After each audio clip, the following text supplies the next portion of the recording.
breaking news. A new word that, if you don't know it, you should learn it. Political movements in this country the entire time have needed to learn this word. Agent provocateur. An agent provocateur is somebody that works for the other side, infiltrates your movement, and does things that gets your movement in trouble. Biggest movement of this was in the 60s, mostly against the Black Panthers, but then utilized against other groups. It was called COINTELPRO, the counterintelligence program, where people infiltrated these groups. And literally, one of the COINTELPRO operations started a firefight between two factions of the Black Panthers. Literally made them fight each other rather than the powers that be that they were focused on. Now, all this can be looked up, and I suggest you look up everything I'm saying. Don't take my fucking word for it, okay? During the George Floyd protests, there was this particular police station in, I believe, Minnesota that burned down. And people talk about that all the time. All the right-wingers are going to tell you about all the cities that burned down, and police stations and stuff. There was one police station that burned down. And the people that pleaded guilty to burning down the police station, after being found with a bunch of stuff they looted from that police station in their house, was the Boogaloo Boys. Not quite as scary as the Proud Boys, not quite as organized, but definitely a right-wing gun nut movement.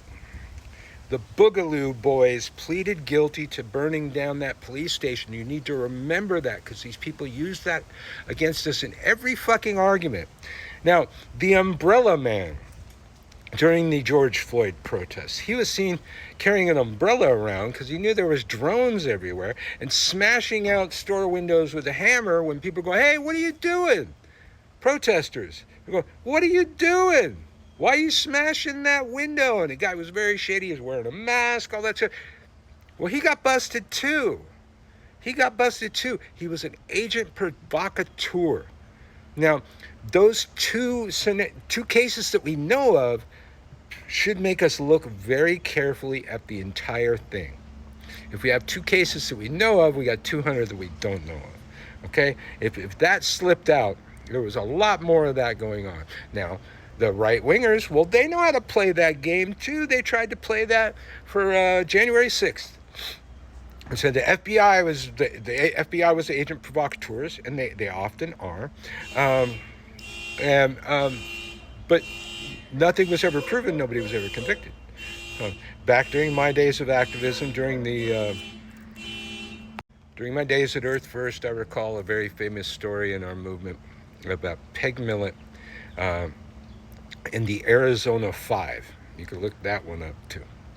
The Arizona 5 was 2 Earth First activists and 3 FBI agents. And the FBI agents in their group, posing as activists, hatched up this plan to take down the Arizona nuclear power line. They came up with explosives. They came up with blowtorches. They came up with the plan. And then when they all went to hatch the plan, well, of course, the FBI was lying in wait out there in the desert. Now, Peg Millet, since I went there, a witch, I met her, a witch. She managed to dodge the authorities for 7 days out there in the desert, crawling under rocks and eating bugs and stuff. Casting one hell of a glamour, because they just couldn't find her, even though they're in the middle of the desert, no place to hide, surrounded by FBI units, just waiting for the spark of the torch to try and take down the Arizona power lines. And that witch dodged them for like 6-7 days in the desert, middle of nowhere. Eventually got caught, but again, the Arizona 5 was 3 FBI agents and 2 Earth First activists, and the FBI agents came up with the entire plan and the means to execute the plan. This is the world we live in now. And that's the kind of shit that the right-wingers were saying during January 6th, but never any evidence, never anybody brought on any charges. Got a couple people brought charges on the George Floyd thing. keep an eye out and go like this a lot. Raise one eyebrow a lot. Be wary. Things are not always as they seem. I guess this was an opinion piece, but film at 11.